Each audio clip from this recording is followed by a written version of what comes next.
Hello student, তোমরা অনেকে দুশ্চিন্তার মধ্যে আছো। তোমাদের মনে ইন্টারভিউ নিয়ে অনেক প্রশ্ন জাগছে। তোমরা অনেকেই কমেন্ট করেছো বিভিন্ন টপিক নিয়ে। চলো আজকের এই ভিডিওতে আমরা সব টপিক নিয়ে আলোচনা করব। তো এই ভিডিওটি শেষ পর্যন্ত দেখো, স্কিপ না করে, ঠিক আছে? চলো জেনে নেব। প্রথমে বলে রাখি, তোমরা কি ইন্টারভিউর জন্য ডাক পাবে, কত নম্বর পেলে তোমরা ডাক পাবে, আর তোমাদের সিলেকশন প্রসেস কিভাবে হবে, এবং তোমাদের কোন কোন ডকুমেন্টস নিয়ে যেতে হবে ইন্টারভিউয়ের জন্য, তোমাদের কি কাট অফ কি বাড়তে চলেছে, চলো বিস্তারিত এই ভিডিওতে আলোচনা করব। এবং আরও অনেকের প্রশ্ন রয়েছে যে অ্যাডমিশন, অনেকের আবার দেখা যাচ্ছে যে অ্যাডমিশন ইয়ার ভুল হচ্ছে, ঠিক আছে? তারপর তোমার মাধ্যমিক পাসের নাকি বাবার নাম ভুল হচ্ছে। আর তারপর অনেকেই কমেন্ট পড়লাম আমি, যে যেমন এমএ এবং এমএসসির মানে সব রেজাল্টগুলোই কি নিয়ে যেতে হবে, না ফাইনাল রেজাল্ট নিয়ে যেতে হবে। তাছাড়া আমার আমার অনেকেরই আবার বিএডের সার্টিফিকেট আসেনি, তারা কি করবে, তাদের সব প্রশ্ন এই ভিডিওতে তোমাদের ডাউটটা ক্লিয়ার করব। চলো ভিডিওটি শেষ পর্যন্ত দেখো। চলো বিস্তারিত এই ভিডিওতে জেনে নেওয়া যাক। প্রথমে বলে রাখি ডকুমেন্টস কী কী নিয়ে যাবে তোমরা। তোমরা দেখতেই পাচ্ছ যে ডকুমেন্টস ফর ইন্টারভিউ বা ভেরিফিকেশন কিভাবে হবে। প্রথমে 1 নম্বরে দেখে নাও যে তোমাদের প্রথমে দেখতে পাচ্ছ যে অ্যাডমিট অফ এসএলএসটি, মানে এসএলএসটির কিন্তু অ্যাডমিট কার্ডটা নিয়ে যেতে হবে, ঠিক আছে? ইন্টারভিউ লেটার নিয়ে যেতে হবে 2 নম্বরে দেখতে পাচ্ছ। 3 নম্বরে দেখতে পাচ্ছ মাধ্যমিক পাস প্লাস এইচএস পাসের কী কী নিয়ে যেতে হবে। দেখো, অ্যাডমিট কার্ড নিয়ে যেতে হবে, মার্কশিট নিয়ে যেতে হবে, ঠিক আছে? এই দুটোই সার্টিফিকেট এখন আপাতত নিয়ে যেতে হবে, ঠিক আছে? তারপর 4 নম্বরে দেখো গ্র্যাজুয়েশন মার্কশিট প্লাস সার্টিফিকেট নিয়ে যেতে হবে। আর 5 নম্বরে দেখতে পাচ্ছ যে পিজি মার্কশিট প্লাস সার্টিফিকেট, ঠিক আছে? 6 নম্বরে দেখতে পাচ্ছ তোমরা যে বিএডের marksheet plus certificate plus NCT approval হতে হবে। কিন্তু তোমরা বুঝতেই পারছো যে বিএডটা যদি এনসিটি এর আন্ডারে যদি না থাকে তাহলে কিন্তু তোমাদের প্রবলেম হতে পারে, ঠিক আছে? অবশ্যই এনসিটি এর আন্ডারে হতে হবে ওই কলেজটি, মানে বিএড কলেজটি। তারপর 7 নম্বরে দেখতে পাচ্ছ যে ক্যাটাগরি যে ভ্যালিড সার্টিফিকেট, মানে তোমরা যদি ওবিসি, ডাব্লিউএস কিংবা বিএইচ আলাদা কোনো ক্যাটাগরিতে যদি তোমরা পড়ো তাহলে অবশ্যই ক্যাটাগরির যে ভ্যালিড সার্টিফিকেট সেটা তোমাদের নিয়ে যেতে হবে। তারপর দেখবো আমরা এক্সট্রা কারিকুলার অ্যাক্টিভিটিস যদি সার্টিফিকেট যদি থাকে তাহলে অবশ্যই তোমরা এটা নিয়ে যাবে। 9 নম্বর দেখো এক্সপিরিয়েন্স সার্টিফিকেট নিয়ে যেতে হবে, ঠিক আছে? যদি তোমাদের কোনো টিচিং এক্সপিরিয়েন্স যদি থাকে, বা বুঝতেই পারছো যে কোনো স্কুলে হয়তো তোমরা পড়িয়েছো, সেই সার্টিফিকেট অবশ্যই নিয়ে যেতে হবে। তারপর আর তোমাদের অবশ্যই কিন্তু পাসপোর্ট সাইজ কিন্তু ফটো তোমাদের 4 কপি নিয়ে যেতে হবে, ঠিক আছে? এটা কিন্তু ভুললে চলবে না, এটা খুব খুব গুরুত্বপূর্ণ, ঠিক আছে? বাকি সবগুলোই গুরুত্বপূর্ণ কিন্তু এটাও নিয়ে যেতে হবে, মনে রাখতে হবে, কেননা 4 কপি নিয়ে যেতে হবে।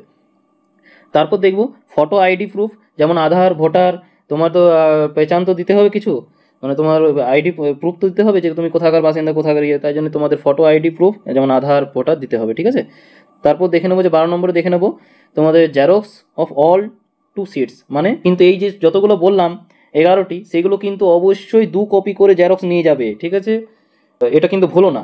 এবারে তোমরা অনেকেই জানিয়েছো যে এমএ এবং এমএসসির এর কি সবগুলোই সব মার্কশিটেই লাগবে, যেমন ফার্স্ট সেমিস্টার, সেকেন্ড সেমিস্টার, এই টাইপসের তোমার 6টা সেমিস্টারেই কি মার্কশিট লাগবে? সেটা কিন্তু আমি বলবো যে তোমরা কিন্তু দুটোই নিয়ে যাও, এবং ফাইনাল মার্কশিটটাও নিয়ে যাও, এবং তোমাদের যে 1 থেকে 6টা সেমিস্টারের যে মার্কশিট আছে সেটাও নিয়ে যাও।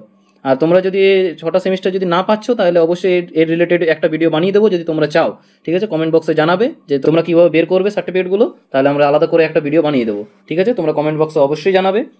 এবং তোমরা অনেকেই প্রশ্ন করেছো যে তোমাদের বিএড কমপ্লিট হয়ে গিয়েছে কিন্তু তোমাদের বিএড রেজাল্ট এখনও কিন্তু পাওনি, তো তোমরা কি করবে? প্রথমে বলে রাখি যে বিএডটা যাতে এনসিটি এর আন্ডারে হতে হয়, ঠিক আছে? বিএডটা যাতে এনসিটি এর আন্ডারে হয়, এবং বিএডের যদি সার্টিফিকেট যদি তোমাদের কাছে না থাকে তাহলে কিন্তু অবশ্যই প্রফেশনাল সার্টিফিকেট তোমাদের নিয়ে যেতেই হবে, ঠিক আছে? কি বললাম? বিএডের প্রফেশনাল সার্টিফিকেট নিয়ে যেতেই হবে, আর ওটাও একটা কিন্তু গণ্য হিসাবে মানা হবে, ঠিক আছে? তোমাদের চিন্তা করার কোনো দরকার নেই, তোমরা ইন্টারভিউ যখন দিতে যাবে তখন অবশ্যই ওই সার্টিফিকেটটা নিয়ে যাবে। তারপর এবং এনসিটিএ সার্টিফিকেট কিন্তু নিয়ে গেলে আমার মনে হবে না, তো তোমরা এনসিটিএ সার্টিফিকেট নিয়ে যাচ্ছ, ঠিক আছে, কিন্তু প্রফেশনাল সার্টিফিকেটটাও কিন্তু নিয়ে যাবে, ঠিক আছে? এটা কিন্তু খুব জরুরি, মাস্ট যাকে বলে। তারপর আর মনে রাখতে হবে, অনেকেই আমাকে জানাচ্ছে যে এনসিটি এর আন্ডারে বিএডটা না হলেও চলে যাবে, কিন্তু সেটা কিন্তু নয়। সেটা তোমরাও জানো যে এনসিটি এর আন্ডারে যদি বিএডটা না থাকে তাহলে কিন্তু তোমাদের রিজেক্ট করে দেওয়া হবে, ঠিক আছে? এতএব এনসিটি এর আন্ডারেই বিএডটা থাকতে হবে, ওকে? এবার তোমরা অনেকেই গুরুতর কোশ্চেন জিজ্ঞাসা করেছো যে মাধ্যমিকে তোমাদের নাকি বাবার নাম আবার ভুল আছে, ঠিক আছে? তারা এবার কি করে? তোমাদের কিন্তু একটাই উপায়, সেটা বাবার নামটা যদি সব জায়গাতেই দিয়ে থাকো তাহলে কোনো প্রবলেম হবে না, কিন্তু যদি সব জায়গায় প্রবলেম দিয়ে যদি না থাকো সব সার্টিফিকেটে, তাহলে কিন্তু তোমাদের কিন্তু খুব প্রবলেম হতে পারে। আর যে অরিজিনাল যে ডকুমেন্টস আছে সেগুলো কিন্তু নিয়ে যাবে, ঠিক আছে? এবং একটা অ্যাফিডেভিট বানিয়ে নিয়ে যাবে কিন্তু, ঠিক আছে? কোর্টের থেকে যে কোনো একটা উকিলের কাছ থেকে অ্যাফিডেভিট বানিয়ে নিয়ে যাবে যে এই কারণে আমাদের ভুল হয়েছে বাবার নামটা সেই সময়ে, ঠিক আছে? প্রিন্টিং মিস্টেক বা মানে কিছু একটা মিস্টেক হয়েছে, প্রিন্টিং মিস্টেক হয়েছে বা কিছু, ঠিক আছে? এই কারণে ভুল হয়েছে, তোমরা কিন্তু কারণটা অবশ্যই জানাবে। নাহলে কিন্তু খুব বড় সড়ো প্রবলেমে পড়ে যাবে তোমরা, ঠিক আছে। আবার অনেকে জানিয়েছে যে অ্যাডমিশন ইয়ার তোমার ভুল দিয়েছো ফর্ম ফিল আপের সময়, তারা কি করবে? তাদের এমন কোনো গুরুতর প্রবলেম হবে না। তোমরা যখন ইন্টারভিউ দিতে যাবে তখন কিন্তু তোমাদের অরিজিনাল যে ইয়ারটা আছে সেটা কিন্তু তোমরা নিয়ে যাবে এবং ওটা জেরক্স নিয়ে যাবে। যখন ওরা চাইবে তখন অবশ্যই দিয়ে দেবে, ওর সাথে অ্যাটাচ করে পরে দিয়ে দেবে, ঠিক আছে। এবং ওদের বলবে যে এই কারণে আমার মিস্টেক হয়েছে, একটু ভুল হয়েছে, তো সেই ভুলটা কিন্তু ওখানে আশা করছি তোমাদের নিয়ে নেবে, ঠিক আছে।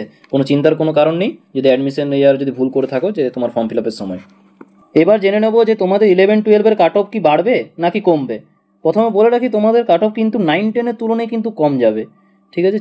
এত চিন্তার কোনো কারণ নেই। চলো জেনে নিই যে 11-12-এর এক্সপেক্টেড কাট অফ কত যেতে পারে।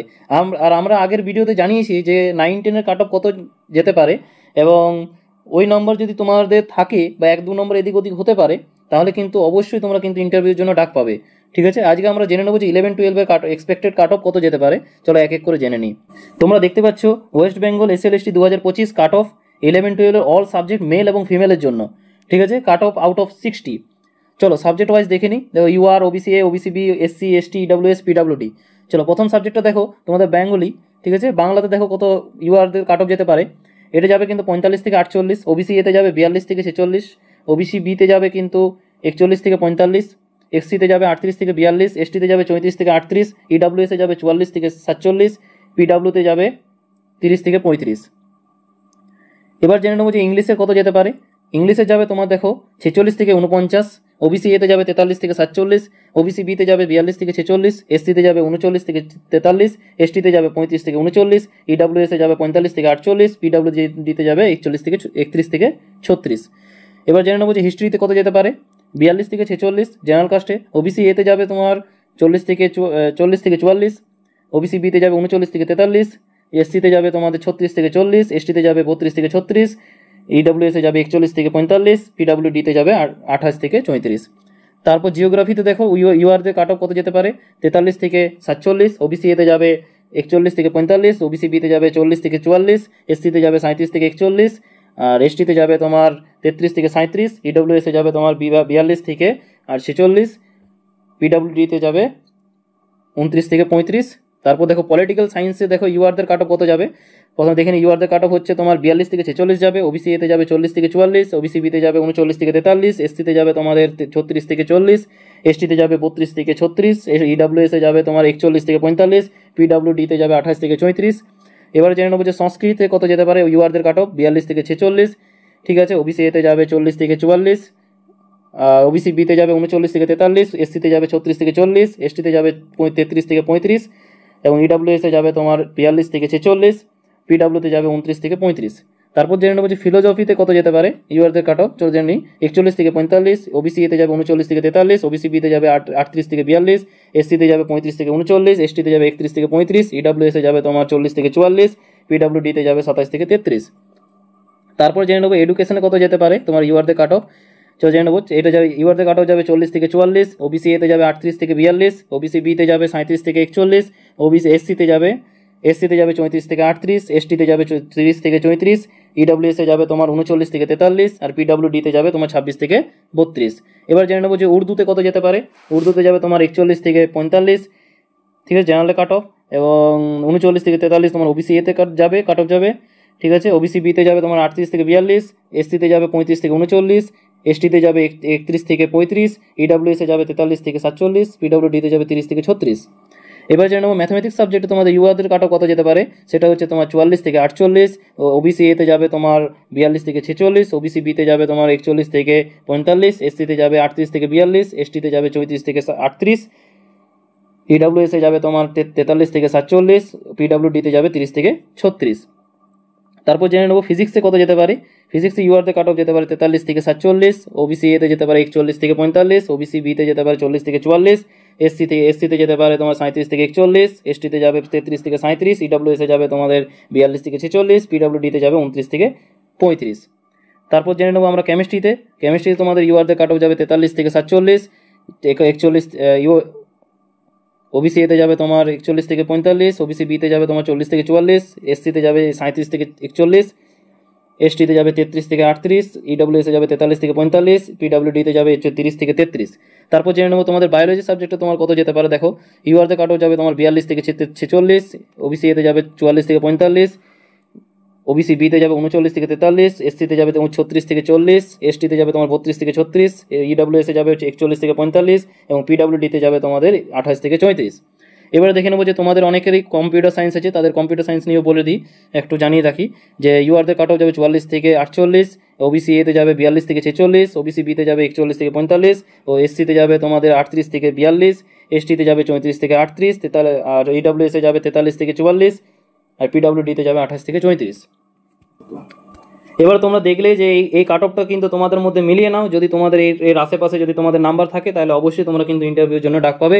এবং এটা কিন্তু 11-12 কাট অফ, ঠিক আছে। 9-10 কাট অফ দেখো পরে আগের ভিডিওতে আমরা দিয়েছি, সেটা কিন্তু লাস্টে তোমরা অ্যাড স্ক্রিনে পেয়ে যাবে, ঠিক আছে। আর তোমরা যারা ইন্টারভিউর জন্য প্রিপারেশন নিচ্ছ তারা অবশ্যই ভালো করে প্রিপারেশনটা নাও, ঠিক আছে। এবং একটা সাবজেক্টের একটা টপিক ভালো করে তৈরি করো কিন্তু, ঠিক আছে। যে কোনো মুহূর্তে তোমাদের কিন্তু ডাক পেতে পারো তোমরা, ঠিক আছে। তোমরা ডাক পাবে, বুঝতেই পারছো। এবং আমি চাই যাতে তোমরা সবাই ইন্টারভিউয়ের জন্য ডাক পাও। আর তোমাদের যদি এই ভিডিওটা ভালো লেগে থাকে তাহলে লাইক এবং সাবস্ক্রাইব করবে এবং এইসব ইনফরমেটিভ ভিডিও পাওয়ার জন্য, ঠিক আছে। এবং তোমাদের মনে যদি কিছু প্রশ্ন থাকে তাহলে অবশ্যই কমেন্ট বক্সে জানাবে। আমি তোমাদের AM স্যার তোমাদের কমেন্টের রিপ্লাই দেওয়ার চেষ্টা করব। থ্যাংক ইউ, পাশে থাকবেন।